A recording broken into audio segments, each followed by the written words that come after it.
गैर कानूनी तौर पर मुकीम गैर मुल्कियों और अफगान बाशिंदों के खिलाफ 31 मार्च 2025 के बाद सख्त एक्शन का फैसला किया गया है। सिक्योरिटी ज़राए के मुताबिक गैर कानूनी गैर मुल्कियों की वतन वापसी की डेडलाइन में तोसी नहीं की जाएगी। गैर कानूनी तौर पर मुकीम गैर मुल्कियों और अफगान सिटीजन कार्ड होल्डर की पाकिस्तान छोड़ने की डेडलाइन 31 मार्च है। मुकर्ररा तारीख के बाद मुकीम गैर कानूनी गैर मुल्कियों और अफगान शहरियों के खिलाफ कानूनी कार्रवाई की जाएगी। Doctor Qamar Cheema defence analyst हमारे साथ मौजूद है। डॉक्टर साहब अस्सलाम वालेकुम। सबसे पहले तो बहुत शुक्रिया आपके वक्त का। हुकूमत की जानिब से डॉक्टर साहब कानूनी तौर पर मुकीम जो अफगानी है गैर मुल्की, उनके खिलाफ बड़े एक्शन का फैसला कर लिया गया है। जितने भी गैर कानूनी मुकीम थे ये एक बार फिर इक़दाम किया गया है। कितना ज़रूरी है ये कदम उठाना? अब बहुत शुक्रिया। देखें जी, पहली बात तो ये है कि पूरी दुनिया के अंदर जो इलीगल लोग हैं उनको हुकूमतें जो हैं वो डिपोर्ट करती हैं, बिकॉज अब हम एक कॉन्सेप्ट है उसे कहते हैं सोसाइटियल सिक्योरिटी, कि एक तो वो जारी बात है जब इलीगल रहते हैं तो वो क्राइम्स में इन्वॉल्व हो जाते हैं, इलीगल रहते हैं तो वहाँ पे कोई ना कोई ऐसी खराफात जन्म लेती हैं। लेकिन अनफॉर्चुनेटली जो अफ़गान बशिंदे पाकिस्तान के अंदर मौजूद थे वो एक आपको पता है कि आजकल हमारा जो सबसे बड़ा मसला है कि जो फितना अल खारिज है उनके साथ जो राब्ते कर रहे हैं और उनके साथ से सपोर्ट दे रहे हैं उनको, जिसकी वजह से पाकिस्तान के अंदर मुसलसल दहशतगर्दी में इजाफा हुआ। और हमने ये भी महसूस किया कि अफ़गान हुकूमत, तालिबान जो है इसमें किसी किस्म का कोई कॉप पाकिस्तान की हुकूमत के साथ करने को तैयार नहीं है।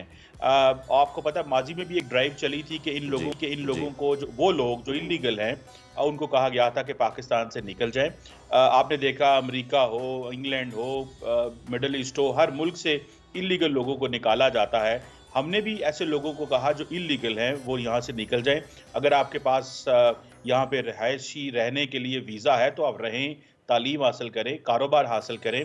लेकिन अगर आप ये समझते हैं कि आप यहाँ पे रह के अगर जमातों से भी राब्ते रखेंगे, आप यहाँ पे रह के पाकिस्तान के कवानीन की भी खिलाफ वर्जी करेंगे, आप यहाँ पे रह के इस मुल्क के अंदर अफरा तफरी फैलाने में भी आप शामिल होंगे, तो ज़ाहिर बात है पाकिस्तान जो है उसने 40 साल अपने अफ़गान भाइयों और बहनों को रखा यहाँ पे, उनकी नस्लें जवान हुई। लेकिन अब पाकिस्तान इस चीज़ का तकाजा करता है कि इलीगल अफ़गान जो हैं वो एक तो दहशतगर्द जमातों से राब्ते बंद करें।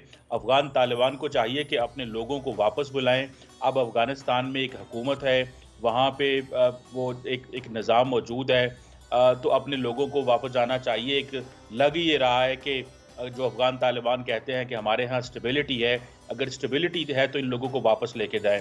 और जो पाकिस्तानी अवाम का सबसे बड़ा मसला फितना अल खारिज है, वो फितना अल खारिज जो हर रोज़ हमारी फ़ौज, हमारी पुलिस और हमारी अवाम पे हमले कर रहा है। और अगर फितना अल खारिज के जो राब्ते हैं, ताने बाने हैं, वो इन लोगों से मिले हों जो गैर कानूनी भी हों, अफ़गान सिटीज़न भी हों और यहाँ पे वो आके दहशतगर्द जमातों को सपोर्ट करे, तो ज़ाहिर बात है ये पाकिस्तान की हुकूमत की प्राइम रिस्पॉन्सिबिलिटी है वो अपने लोगों को प्रोटेक्ट करे। सबसे पहले पाकिस्तानी, फिर हम दूसरों की मदद करेंगे।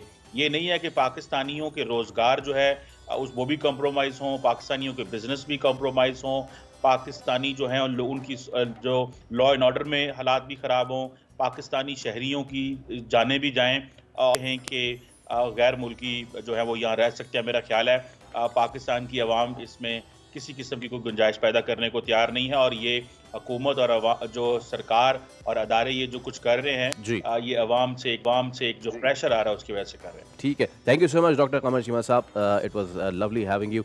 आने वाले दिनों में भी आपसे हम इसी तरह गुफ्तगू करते रहेंगे। सब्सक्राइब करें और बेल दबाएं ताकि कोई खबर रह न जाए।